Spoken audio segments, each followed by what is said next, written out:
Welcome to the Real News Network. I'm Anton Warrenchuk in Baltimore. On Tuesday, President Obama announced that he will withdraw the 32,000 U.S. troops from Afghanistan by the end of 2016. Let's listen to a clip of what he had to say. At the beginning of 2015, we will have approximately 9,800 U.S. service members in different parts of the country, together with our NATO allies and other partners. By the end of 2015, we will have reduced that presence by roughly half, and we'll have consolidated our troops in Kabul and on Bagram Airfield. 1 year later, by the end of 2016, our military will draw down to a normal embassy presence in Kabul with a security assistance component, just as we've done in Iraq. The president also noted that any U.S. military presence beyond 2014 is dependent on Afghanistan's next president signing a bilateral security agreement with the United States, which both leading candidates have pledged to do. Now joining us to discuss this is Phyllis Bennis. Phyllis is a fellow and director of the New Internationalism Project at the Institute for Policy Studies in Washington, D.C. She is the author of many books, including Before and After, U.S. Foreign Policy and the September 11th Crisis, and Ending the U.S. War in Afghanistan, a primer. Thanks for joining us, Phyllis. Good to be with you.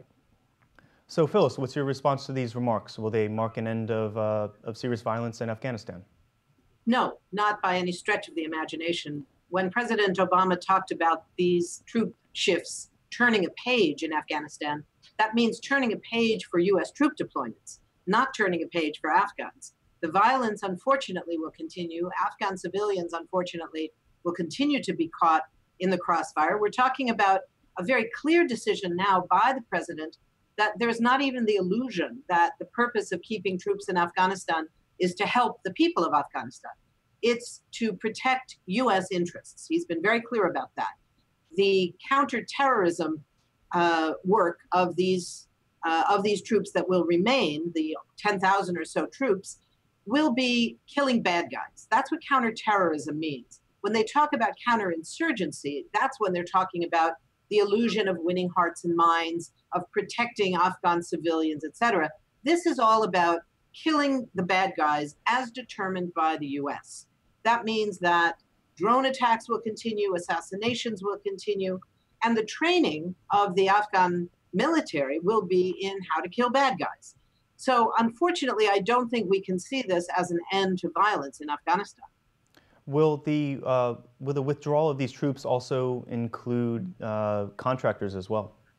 Well, this is one of the big questions. The official announcement that we heard did not include a reference to contractors, nor did it include the question of NATO troops, who have indicated, the NATO countries have said they will keep commensurate numbers of troops, meaning that it's likely that there will be 3,000, 4,000, 5,000 additional NATO troops along with the 10,000 U.S. troops.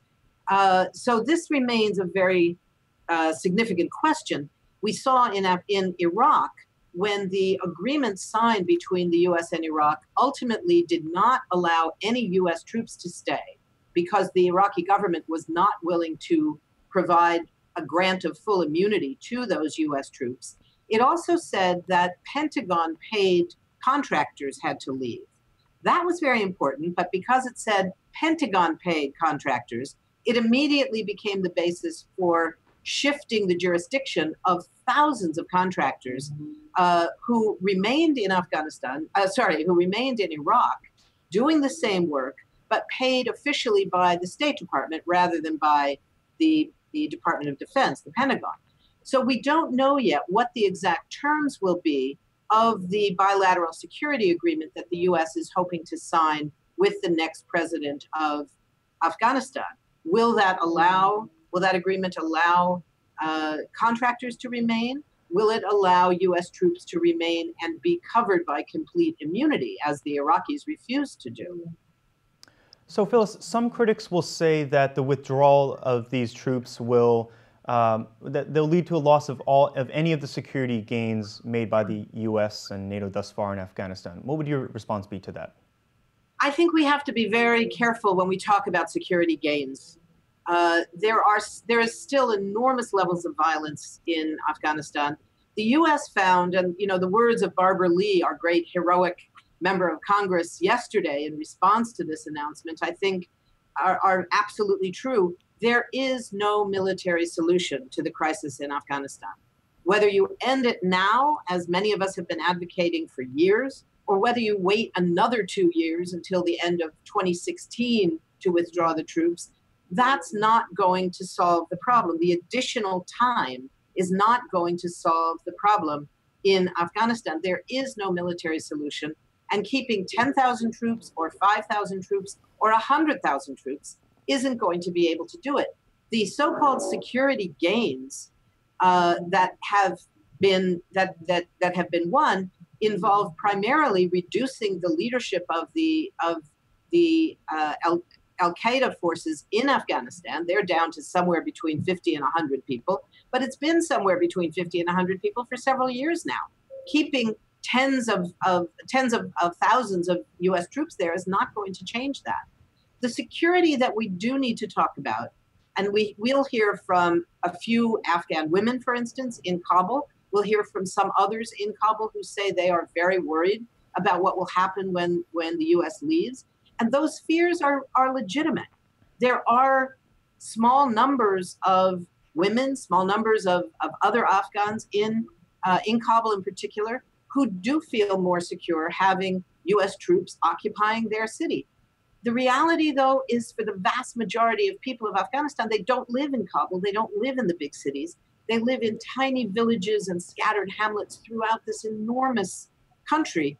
And in these areas, the U.S. troops, like the Afghan troops, like the Taliban, have all brought misery to people. They have all been responsible for killing civilians, for killing families. It's there where you see U.S. drone strikes killing wedding parties.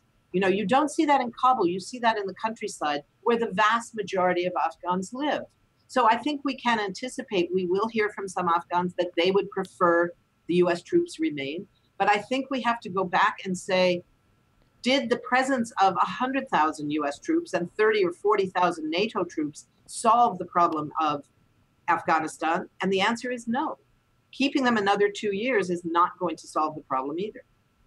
So some U.S. officials and members of the Obama administration have been saying that that the troops need to be withdrawn because Afghanistan and Iraq are no longer the strategic priorities of the United States, and that the real strategic priority is to engage in anti-terrorist operations throughout the Middle East and North Africa. Do you think that this is indeed what the U.S. needs to be doing now? Well, I think it is true that the wars in Iraq and Afghanistan have not solved the problem of terrorism in the region, as broadly as you want to define the region, but it also has proved that you can't use wars to stop terrorism. Terrorism is a tactic. You can't use a war and expect to succeed against a tactic that is chosen by people who don't have B-52s, who don't have other options. That doesn't make terrorism okay. It means you have to find a better way of fighting it. And going to war against whole countries is not the way to fight it. We went to war against Afghanistan because of acts of terrible terrorism, huge crimes against humanity committed against the United States. Those acts were not committed by Afghans. The terrorists who carried out those attacks didn't live in Afghanistan. They weren't Afghans. They were Saudis and Egyptians. They didn't live in Afghanistan. They lived in Hamburg. They didn't go to school in Afghanistan. They went to flight school in Florida. They trained in Minnesota. And yet we went to war against an entire country and people.